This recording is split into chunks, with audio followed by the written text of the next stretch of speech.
Следующий проект Scania 82 Х, кто как называет.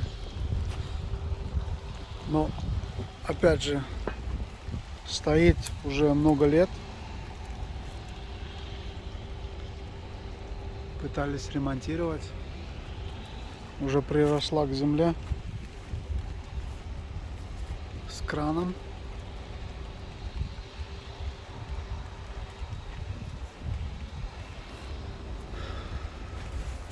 Задняя часть уже вся гнилая. Надо будет демонтировать, выкидывать, новую делать. Кран.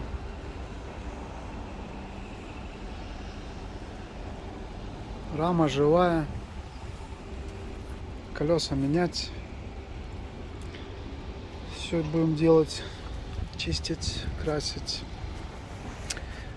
Машина не заводится.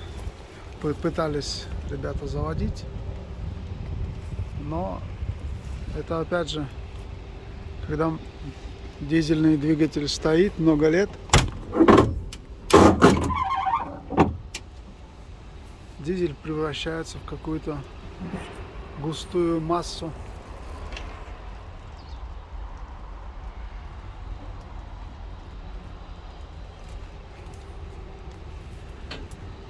Сейчас подниму, буду поднимать.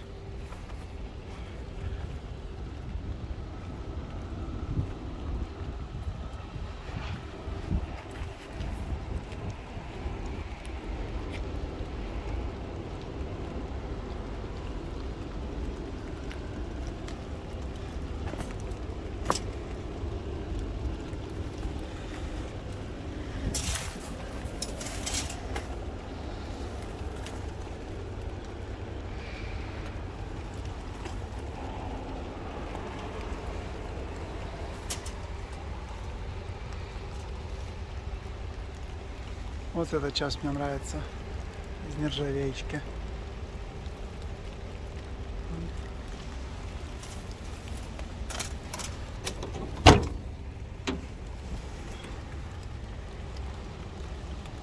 Так это все выглядит после многих лет простоя.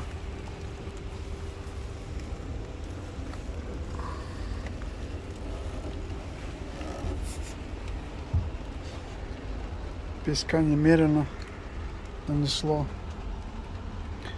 Панели от жары потрескались.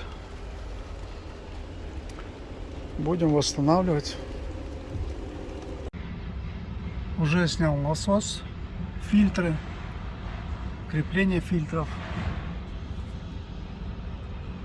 Начал их чистить. Все уже очистил от грязи. Смазка поставил, всю ржавчину вычистил, трубочки, все это убрал, новые фильтры поставил, немножко облагородил само крепление. Все, на этих местах внутри было очень большое скопление грязи. В принципе, везде, во всех каналах была грязь, уже застоявшаяся, закисшая и почти закаменевшая. Но вот боюсь, что в форсунках, в плунжерах будет такая же ситуация. Но будем надеяться на лучшее. Сейчас установим все эти фильтра, насосы и будем пробовать запускать его. Таким образом сейчас это все выглядит.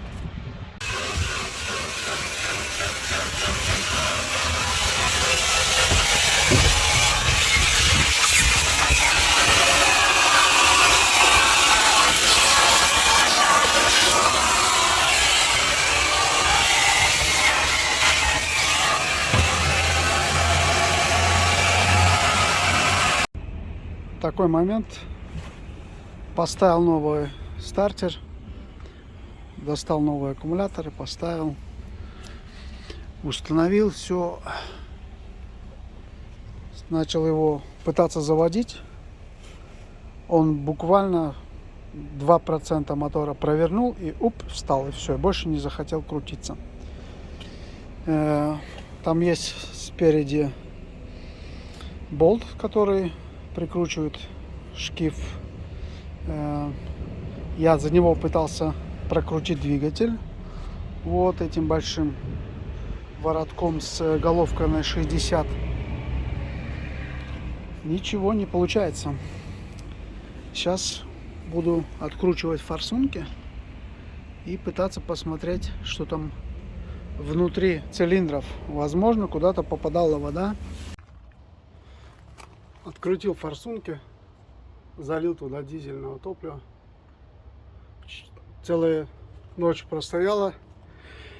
Теперь пытаюсь вот с таким ключом, с головкой на 58, но он на 58 у меня не было, 60 поставил. Ну вот пытался руками натянуть, провернуть двигатель, ничего не получается. Ну вот таким образом сейчас натянул, пытаюсь натяг держать, чтобы провернуть двигатель. Но такое ощущение, что возможно что-то там заклинило. Ну да. Такой агрегат, камера, которая может внутри смотреть. У знакомых взял на старой работе, попросил. Сейчас будем смотреть, что там может в цилиндрах быть заклинившее. Так вот это выглядит. Сейчас будем. Раз. И что мы там видим?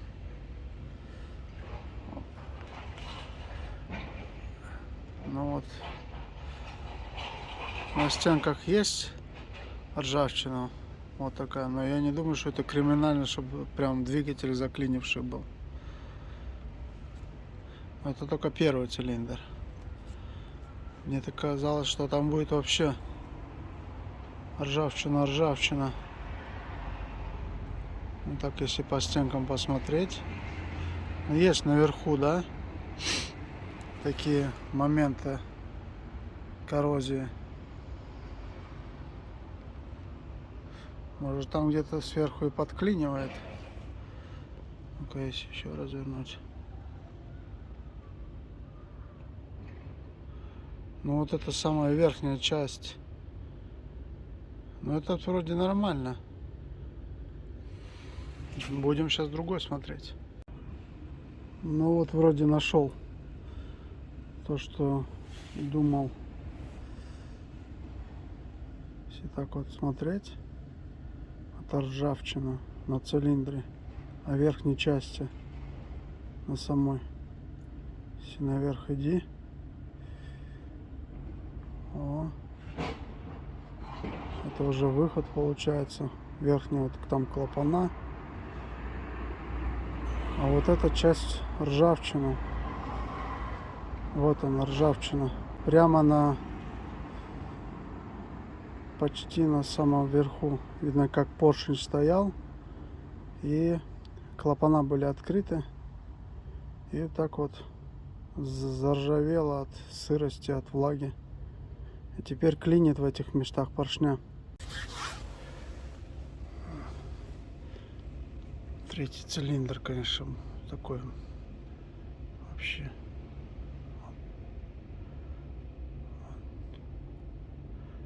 Черный, только он раз. И то все равно. Очень большая часть заржавевшая. Видно, когда стоял в этом положении, так все и заржавело. Если повернуть, оп, вот какая красота-то.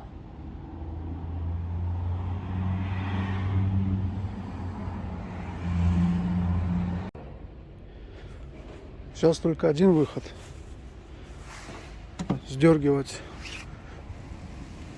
верхнюю часть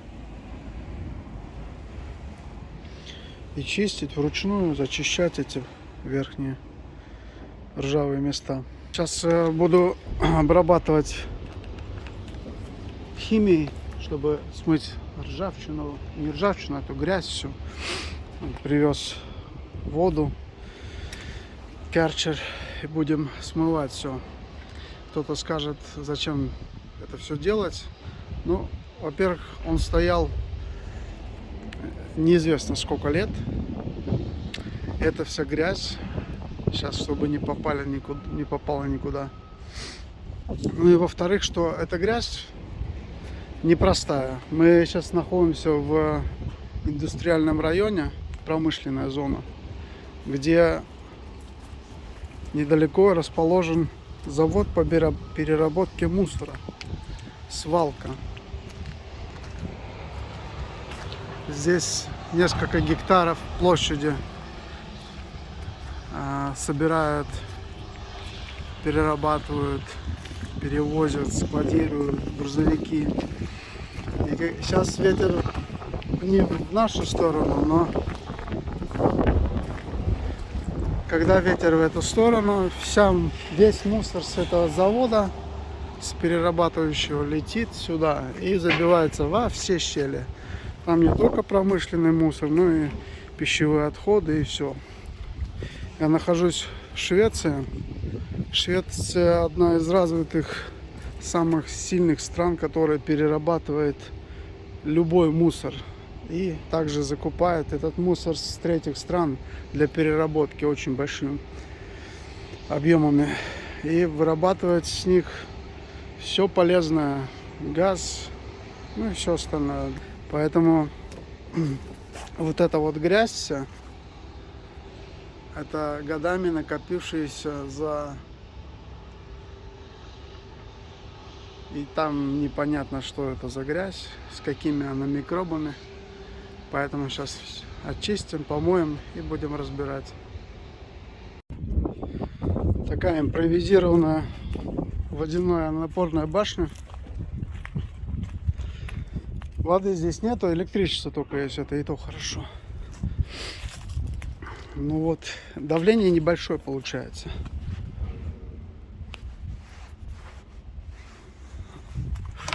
Ну, вроде помыть что-то можно.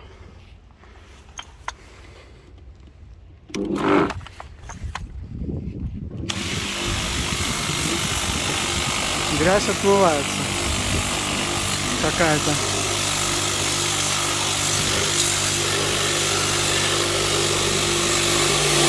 О, пошло и работает.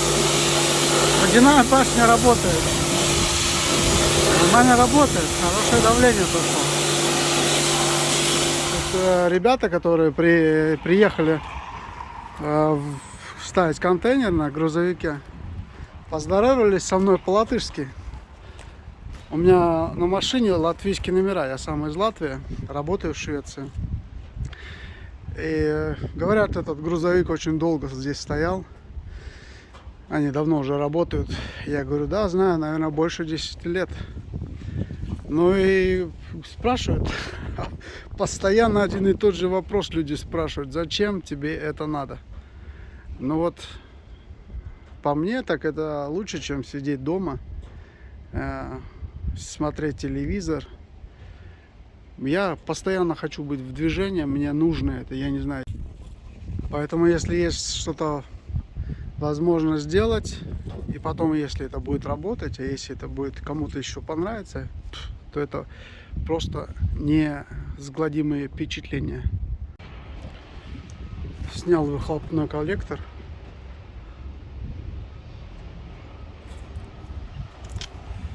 Без потерь не обошлось. Гайки, болты заржавели, пришлось спиливать. Ну, хорошо, что под рукой есть нужный инструмент.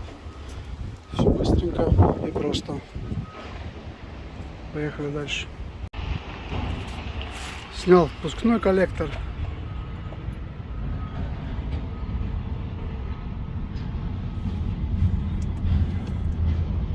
Какая-то грязюка.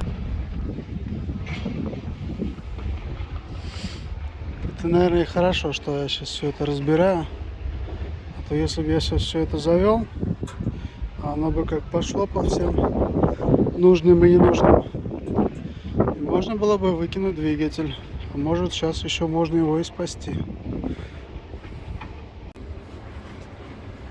Сейчас с помощью мелвока 2800 ньютов. Очень мощный аппарат для батарейковых. Есть, конечно, помощнее, но так нормально тоже.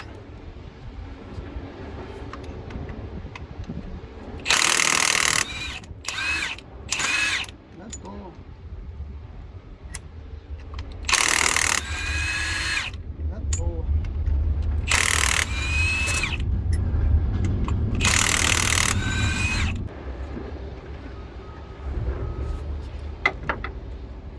Ну, сейчас начнем процесс сдергивания головок. Шайба завалилась.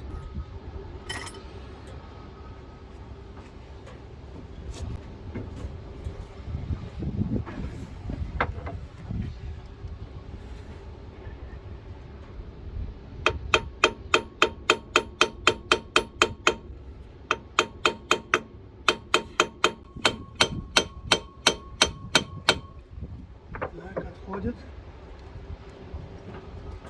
Опа. Хорошо, там был посол. Боки, значит, не разморожены. В принципе, не люблю эти такие штаны, у которых карманы везде. Вот здесь я понял их преимущество. Когда здесь висят карманы, здесь висят карманы, здесь карманы. Понапихал ключей. Главное, чтобы ремень посильнее держался. И можно работать, не прыгая с места на место.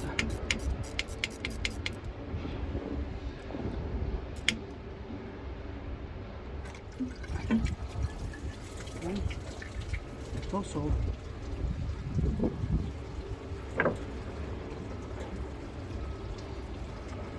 Как цапля ходишь, в принципе, выглядит нормально, хорошо.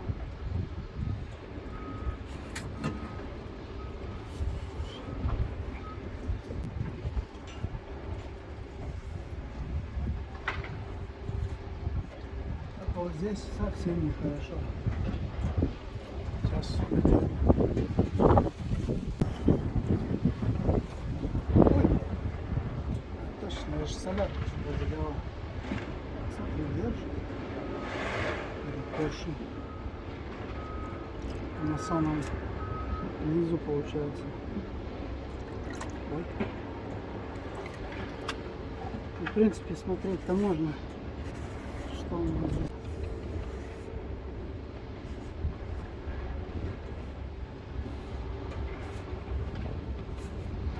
Поскольку этот цилиндр находился не в самой верхней точке,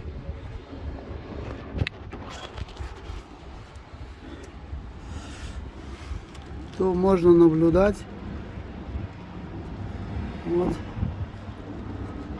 вот такие вот ржавые налеты по кругу. Вот он стоял здесь, поршень.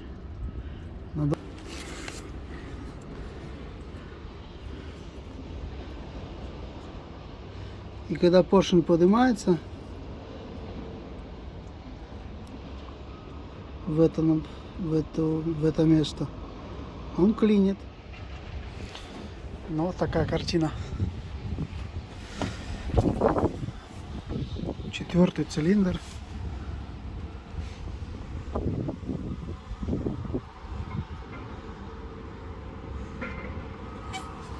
Грязи там столько.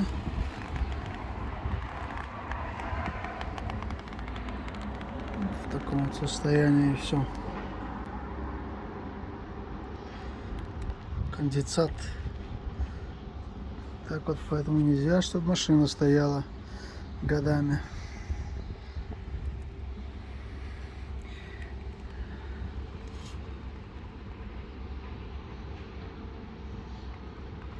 Это еще более-менее.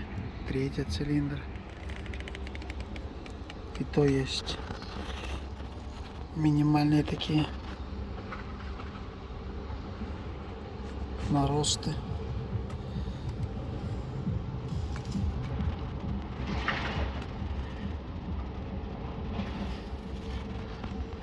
Ну, конечно, 4-й всем дал жару.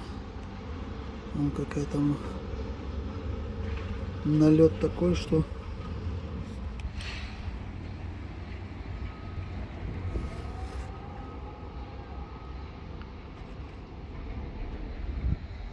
будем шлифовать, смотреть, что с этого получится. Подводя итог, двигатель разобран. Будем зачищать эту ржавчину, шлифовать, смотреть, проворачивать, как оно будет. Но в крайнем случае можно сами цилиндр поменять. Я думаю, что так и будет, что пару цилиндров поменяем. Ну тогда, наверное, и поршня надо менять, но будем думать. А вот про что я и говорил. Если смотреть туда, на солнце очень видно, как там просто. Я приехал в 7:30, они уже работали. И вот нон-стоп херачат. И эта вся пыль сюда летит. Запах, конечно, тоже не совсем приятный.